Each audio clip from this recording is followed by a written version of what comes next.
घनमूल भी बताया था मैंने ना। तो घनमूल निकालने के लिए हम लोग क्या कर रहे थे, अभी तक गुणनखंड विधि से निकाल रहे थे। आज थोड़ी सी ट्रिक बताते हैं।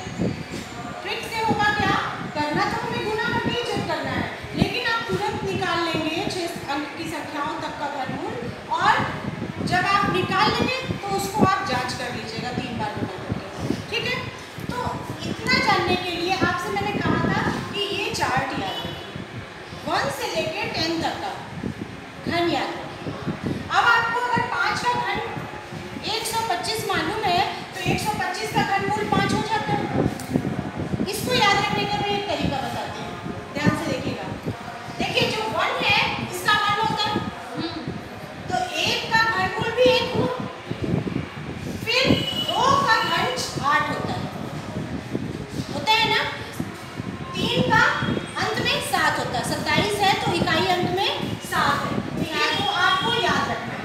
1 का 1 ही आपको याद रहेगा, 4 के अंत में 4 है इकाई अंक, 5 के अंत में 5 है इकाई, 6 में 6 है, और 7 8 फिर यही वाला उल्टा है। उसके बाद 9 का 9 है और 10 का अंत में 0 है, ठीक है। तो ये पहचान लेंगे, इकाई के अंक से पहचान लेंगे कि इधर कौन सा अंक आ सकता है। दूसरी बात क्या है, इन दोनों का पेयर देखिए, आपको देखना क्या है, 2 और 3। 2 का घन जो होता है उसमें इकाई अंक 8 होता है, और 3 के घन में इकाई अंक 7 होता है। सेम उल्टी बात होती है, 7 के घन में इकाई का अंक 3 होता है, ये देखिए 7 का 3 है और 8 का 2 है। तो ये केवल याद रखेंगे, बाकी का सेम होता है, ठीक है। अब आप शुरुआत करिए, कोई एक संख्या ले लीजिए।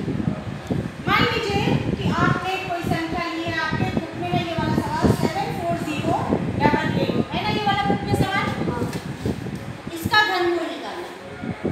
तो अब आप इसको गुणनखंड विधि से निकालेंगे, थोड़ा समय लगेगा।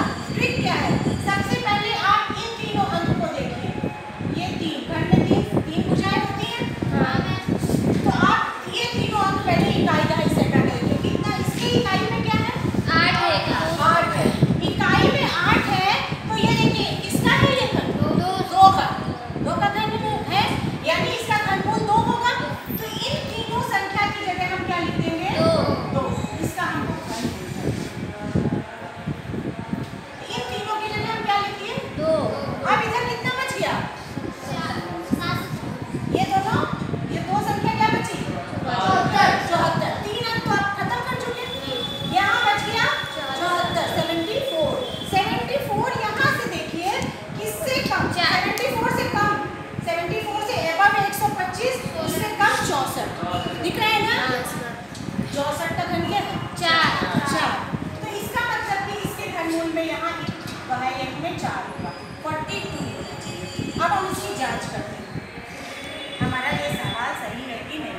42 को 42 से मल्टीप्लाई करिए पहले, 2 दूना 4, 2 चौके 4 दूना 4 चौके 16। अब ये कितना आया, 4 आ गया। फिर एक बार 42 से करेंगे तब ना आपका जांच होगा।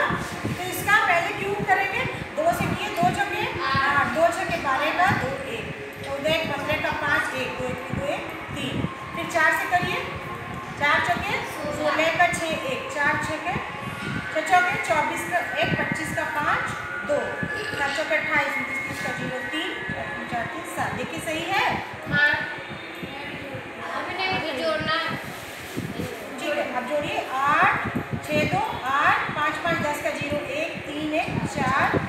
ये आंसर ये वाला आया, यस मैम, आ गया ना। इसका मतलब हमारा आंसर यहाँ सही था 42। ये जांच हो गई आपकी, तो ये इजीली आपने निकाल लिया, आपको बार बार गुणनखंड नहीं करना पड़ा, सीधे सीधे आप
6 का 13 गुना 13 गुना 13 ये आ जाएगा।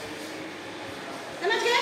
एक और एग्जांपल दीजिए, कोई और एक अंक बताइए जो कि जिसके अंत में 5 आता हो, 6 आता हो। ऐसे 1 7 5 7 6 यहाँ माइनस है। ये देखिए इसका घनमूल निकालना है।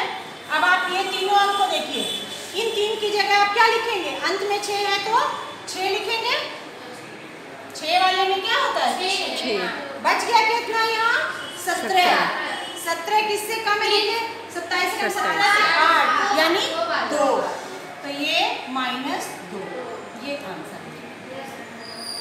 आसान है? तो आपको बहुत लंबा गुणनखंड नहीं करना पड़ेगा, आप ऐसे करेंगे तो आराम से हो जाएगा। अब आप लोग आगे के एग्जाम्पल करेंगे अपने से।